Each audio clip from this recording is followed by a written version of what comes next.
In regard to all medications here at Deaconess Hospital, it is policy to ensure that the correct patient will receive the correct medication and dosage at the correct time with the correct route, and the correct documentation of the prior occurs in the EMR. High alert medications are drugs that pose a high risk of patient harm.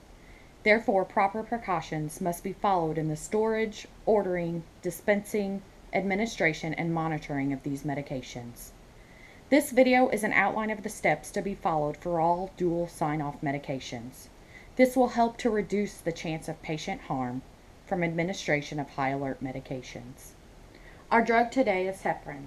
I will make sure that I have the correct patient by scanning my patient's armband, and then I will scan the drug, and that will ensure that my drug is the right drug as well. On top of that, I will make sure that I have checked any pertinent labs for the safe hanging of this medication. My medication here per the MAR is heparin infusion, 25,000 units per 250 cc's. I'm going to make sure that's what it says here on my bag. 25,000 units of heparin in 250 cc's. My dose is 18 units per kilogram per hour, and my patient's weight is 75 kilograms. The MAR is calculating that administration dose to 1,350 units per hour. I will go ahead and program that here on the Alaris.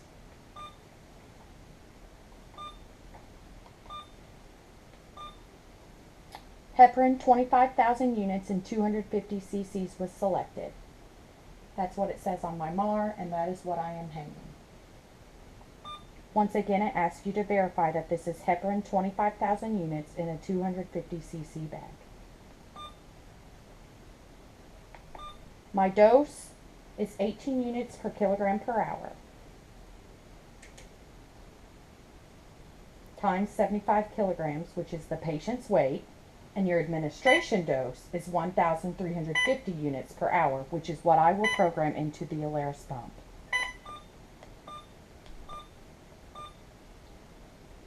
That calculates a rate of 13.5 cc's an hour. My MAR says 13.5 cc's an hour also. Prior to starting this infusion in the patient, I will ask that a second nurse come and verify that my calculations and the administration record is complete. So on an independent check, you need to do all of those checks that Rachel just went through. So I'm going to check that it's the right patient and compare that to the MAR that we have pulled up, and the name is correct according to the armband. I'm going to look at the bag and make sure the dose on the bag is the same that's on the MAR. So we have a heparin infusion, 25,000 units per 250 cc's, and the name is on here as well. Now I'm going to look at the administration dose, and it's already calculated there for us on the MAR. So the administration dose says 1,350 units per hour, 1,350 units per hour, with a rate of 13.5 cc's an hour. We also need to trace the line and make sure it's going into the right place on the patient and where we need it to go. Rachel's already checked the labs, and we'd verified everything that we need to for this patient, so we're going to go on and start the drip. And I will dual sign off in the computer.